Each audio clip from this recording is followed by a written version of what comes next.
নমস্কাৰ সুপ্ৰভাত মই নিঞ্জা হৈকে সকলোকে স্বাগতম জনাইছো জ্যোতিষ শাস্ত্ৰ হিতান্তিৰ মাজলৈ আৰু প্ৰতিদিনৰ পুৱাৰ দৰে আজিও আমাৰ সৈতে উপস্থিত আছে জ্যোতিষ শাস্ত্ৰবিদ কিৰয়ং ডাঙৰীয়া দাদা আপোনাক স্বাগতম জনাইছো আমাৰ অনুষ্ঠানৰ মাজলৈ ধন্যবাদ নমস্কাৰ আজি আমাৰ অনুষ্ঠানৰ আৰম্ভণি কৰিব বিচাৰিছো গ্ৰহগতি সম্পৰ্কতে হয় আজিৰ গ্ৰহগতি এনে ধৰণৰ চন্দ্ৰ কৰ্কট ৰাশিত বহি আছে লগ্ন শুক্ৰ বৃহস্পতি মিথুন ৰাশিত ৰবি বুধ বৃষ ৰাশিত মঙ্গল আজি বহি আছে মেষ ৰাশিত আজি শনি বহি আছে মীন ৰাশিত ৰাহু কুম্ভ ৰাশিত আৰু কেতু বহি আছে সিংহ ৰাশিত আজিৰ দিনটোৰ যি গ্ৰহগতিৰ পজিশ্যন আৰু আপোনাৰ জন্মলগ্নৰ গ্ৰহগতিৰ পজিশ্যন চালে গম পোৱা যায় যে এই বছৰটোত আপুনি কিছু প্ৰতিকাৰ কৰিব লাগিব যদি আজিৰ দিনটোত আপুনি জন্মগ্ৰহণ কৰিছিলে আপোনালৈ হেপী বাৰ্থডে জনাওঁ আৰু প্ৰতিকাৰ হিচাপে আপুনি এটি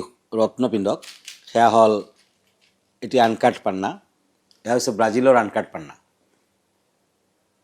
এই ৰত্নটি আপুনি সোণ নতুবা ৰূপত বনাই লিটিল ফিংগাৰত পিন্ধক বুধবাৰ দিনটো পালন কৰক আপোনাৰ শুভ হ'ব ভাল হ'ব ধন্যবাদ এতিয়া আহিছোঁ আজিৰ দিনটো ৰাশিফললৈ প্ৰথমতে মেষ ৰাশিসকলৰ ফলাফল এৰিছ কাপছ এণ্ড কাপছ এই দুখন কাৰ্ড ল'লোঁ আজি কৰ্মস্থানত শুভ যোগ ৰাজনীতিৰ লগত জড়িত ব্যক্তিসকলৰ কিছু শুভ বলিষ্ঠ পদক্ষেপ ল'ব পাৰিব পাৰিবাৰিক দিশত মধ্যম বিদ্যাত শুভ আজি সূৰ্য দেৱতাক তামৰ পাত্ৰত মৌ মিশ্ৰিত পানী দিয়ক মেৰুন কালাৰ লাকি pink colour unlucky lucky number 3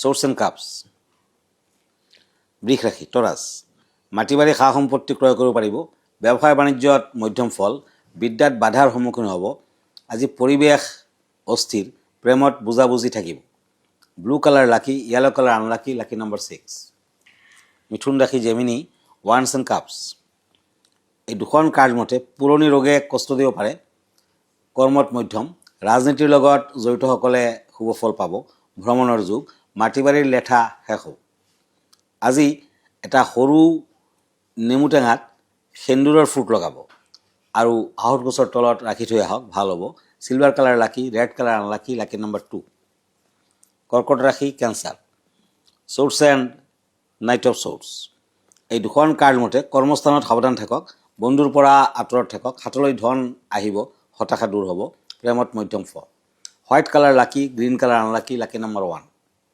হয় দাদা আমি চিঠি পত্ৰৰ মাজলৈ আগবাঢ়িম কিন্তু তাৰ পূৰ্বে জানিব বিচাৰিম আজিৰ দিনটোৰ যাত্ৰা আৰু শুভ দিন সম্পৰ্কে হয় আজি 21 মে 6 জেঠ তিথি শুক্লা পঞ্চমী গণ্ড যুগ কৰ্কট ৰাশি বিপ্ৰ বৰ্ণ পুনৰ্বসু নক্ষত্ৰ আজি দেৱগণ যাত্ৰা শুভ সিদ্ধি যুগ আছে আজি শুভ কৰ্মৰ বাবে দিনটো অত্যন্ত শুভ ফলদায়ক হ'ব দিনটোত বেল খোৱা নিষেধ হয় দাদা এই মুহূৰ্তত এখন পত্ৰ হাতত তুলি লৈছোঁ আৰু পত্ৰখন প্ৰেৰণ কৰিছে কাজিৰঙাৰ পৰা আৰু তেওঁ পোনপ্ৰথমে সুপ্ৰভাত জ্ঞাপন কৰিছে আৰু তেওঁ কৈছে যে তেওঁ এটা ৰুবি আৰু পাৰ্ল পিন্ধিম বুলি ভাবিছে কিন্তু তেওঁ পিন্ধিব পাৰিবনে নোৱাৰে সেই বিষয়ে আপোনাক জনাবলৈ কৈছে আৰু লগতে ঘৰত থাকি এই দুইবিধ ৰত্ন শোধন কৰিব পাৰিনে নোৱাৰি সেই বিষয়ে কিছু আপোনাক জনাবলৈ কৈছে হয় আপুনি ভাল কথা সুধিছে চাওক কিছুমান ৰত্নক লাইফ সেভিং জেমছ বুলি কোৱা হয়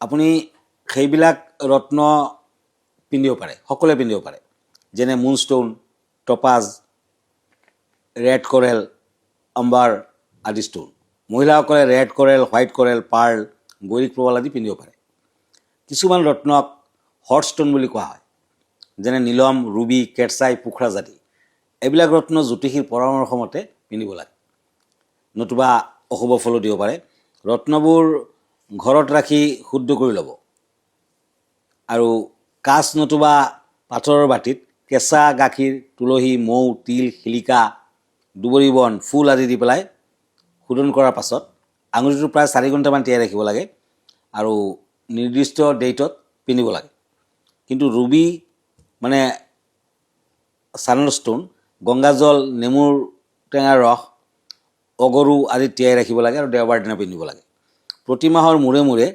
ঘৰত এবাৰ হ'লেও আপুনি শুদ্ধ কৰিব পাৰে কিন্তু 3 মাহৰ মূৰে মূৰে আপুনি মন্দিৰত গৈ পূজাৰী বা বামুণৰ দ্বাৰা শুদ্ধ কৰি ল'ব লাগিব প্ৰপাৰলি মন্ত্ৰোচ্চাৰণৰ মাজেৰে ৰত্ন ধাৰণৰ সময়ত বাৰ তিথি নক্ষত্ৰ আদি চাই পিন্ধিব লাগে পৃথিৱীৰ ৰত্ন আকৌ দুই ধৰণৰ যেনে অৰ্গেনিক ৰত্ন আৰু মেটামৰ্ফিক ৰত্ন, প্ৰবাল, পাৰ্ল, আম্বাৰ আদি অৰ্গেনিক, শুদ্ধ নকৰাকৈ আপুনি পিন্ধিব পাৰিব।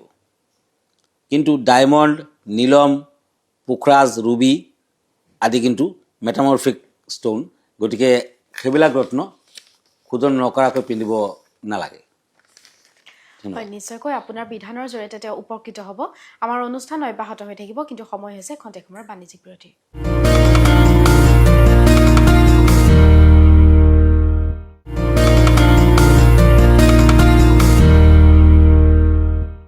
বাণিজ্যিক বিৰতিৰ পাছত স্বাগতম জনাইছোঁ জ্যোতিষশাস্ত্ৰ শিতান্ত্ৰীৰ মাজলৈ। দাদা, পৰৱৰ্তী ৰাশিফলৰ বিষয়ে জানিব বিচাৰিম। হয়, ওৱান্স এণ্ড ওৱান্স সিংহ ৰাশি, লিঅ'। আজি পাৰিবাৰিক কিছু সমস্যা থাকিব, কৰ্মত শুভ, ব্যৱসায় বাণিজ্যত লোকচান হ'ব পাৰে, শৰীৰ দুৰ্বল, প্ৰেমত মধ্যম ফল। ঘৰৰ মূল দুৱাৰত হালধিৰে স্বস্তিক চাইন আৰ্ট কৰক। য়েলো কালাৰ লাকি, blue colour unlucky, lucky number 5। কন্যা ৰাশি, কাপছ এণ্ড ওৱান্স।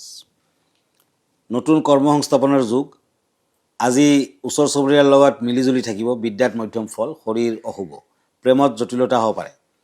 এটা ৰূপৰ সৰু বাটিত গংগাজল লৈ উত্তৰ পূব দিশত ৰাখি থওক। Black colour lucky, orange colour unlucky, lucky number 3। Once and হেংমেন। তুলা ৰাশি, লিব্ৰা। আজি বন্ধুৰ দ্বাৰা উপকৃত হ'ব, আনক সহায় কৰি আনন্দিত হ'ব, আৰ্থিক দিশত শুভ, সন্তানৰ শুভ, কৰ্মত সন্মান বৃদ্ধি, দাম্পত্যত শুভ। 5টামান শুকান জলকীয়া ঘৰৰ দক্ষিণ কৰ্ণাৰত ৰাখি থওক, ভাল হ'ব। Green colour lucky, purple colour unlucky, lucky number 8। এতিয়া আহিছোঁ বৃশ্চিক ৰাশিলৈ, চ'ৰ্চ এণ্ড পেজ অফ ওৱান্স। স্কৰ্পিঅ'। কৰ্মস্থানত নীৰৱতা অৱলম্বন কৰক, সামাজিক স্থিতি উন্নত, পাৰিবাৰিক উৎকণ্ঠা বৃদ্ধি, বিদ্যাৰ্থীসকলে ভবামতে ফল নাপায়, প্ৰেমত শুভ। আজি বগলা দেৱীক হালধীয়া ফল মিঠাই আদি অৰ্পণ কৰক। ক্ৰীম কালাৰ লাকি, maroon colour unlucky, lucky number 4। দাদা, বিষয় সন্দৰ্ভত জানিব বিচাৰিম, কেনেধৰণৰ বিষয় আগবঢ়াব বিচাৰিব আজি? হয়, প্ৰতিদিনৰ নিচিনা আজিৰ বিষয়টো হ'ল বৃহস্পতি, জুপিটাৰ।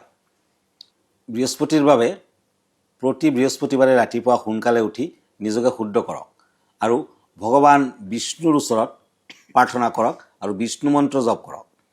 হালধি আৰু কেশৰ বা জাফৰান দি পেলাই তিলক লগাওক। হালধীয়া ৰঙৰ কাপোৰ, খাদ্য সামগ্ৰী ব্ৰাহ্মণজনক দান কৰক। সৌভাগ্যৰ সমৃদ্ধি কঢ়িয়াই আনিব। বৃহস্পতিবাৰে ব্ৰত বা উপবাসত থাকক। পূজা কৰা বিবাহিত মহিলাসকলে বৃহস্পতিবাৰ দিনা চুলি ধুব নালাগে, যিহেতু দেৱগুৰু বৃহস্পতি ধনৰ কাৰক, গতিকে এই দিনটোত দেৱী লক্ষ্মীৰ পূজা পাতল কৰক। বৃহস্পতিবাৰে বিষ্ণু মন্দিৰত হালধীয়া মালা অৰ্পণ কৰক। বৃহস্পতিবাৰে আপুনি মন্ত্ৰ জপ কৰক, ওম গ্ৰাং গ্ৰীং গ্ৰৌং ছ গুৰুৱে নমঃ।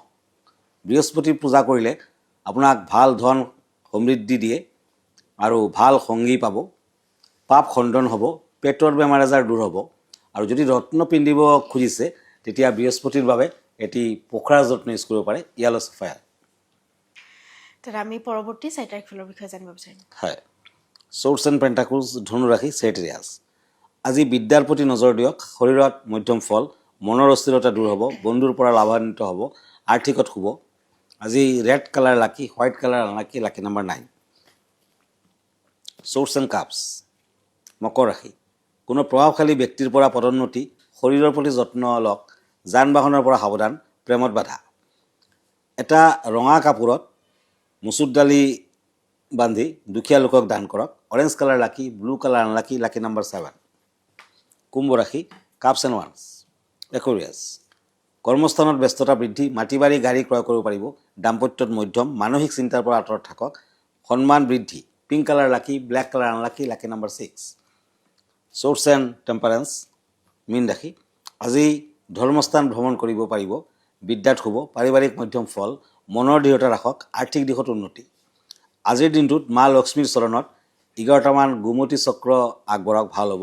পাৰ্পল কালাৰ লাকি, silver colour unlucky, lucky number 3। দাদা, ধন্যবাদ জ্ঞাপন কৰিছোঁ। যিহেতু আমি অনুষ্ঠানটি শেষ কৰিব লাগিব, অনুষ্ঠানটি শেষ কৰাৰ পূৰ্বে আপোনাৰ ঠিকনাটো এবাৰ দৰ্শকসকলক জনাই দিব। হয়, আপুনি মোক ফেচবুকত পাব, ইনষ্টাগ্ৰামত পাব, মই ইউটিউবতো আছোঁ। আৰু এভৰি ছানডে ৰাতি 9টামান বজাত মোক ফেচবুক লাইভত পাব। আৰু ৰাতি 10টামান বজাত এভৰি ছানডে আপুনি প্ৰাগ নিউজত মোক লাইভ প্ৰগ্ৰামত পাব। ব্যক্তিগতভাৱে মোৰ লগত লগ কৰিব পাৰিব। আমাৰ ঠিকনা astrologer Kiro Yang, Ratnakuber gems and jewellery, Paltan Bazaar, Manipuri বস্তি, গুৱাহাটী 7। ফোন নম্বৰটো হ'ল 8822911171। আৰু এটা নম্বৰ হ'ল 9957421212। আমাৰ ইমেইল এড্ৰেছটো হ'ল kiroyangastrologer@kiroyang.com। ধন্যবাদ, নমস্কাৰ। আৰু ইয়াৰ লগে লগে মই নিদিতা শইকীয়া জ্যোতিষশাস্ত্ৰ শিতান্তিৰ পৰা বিদায় লৈছোঁ। ধন্যবাদ।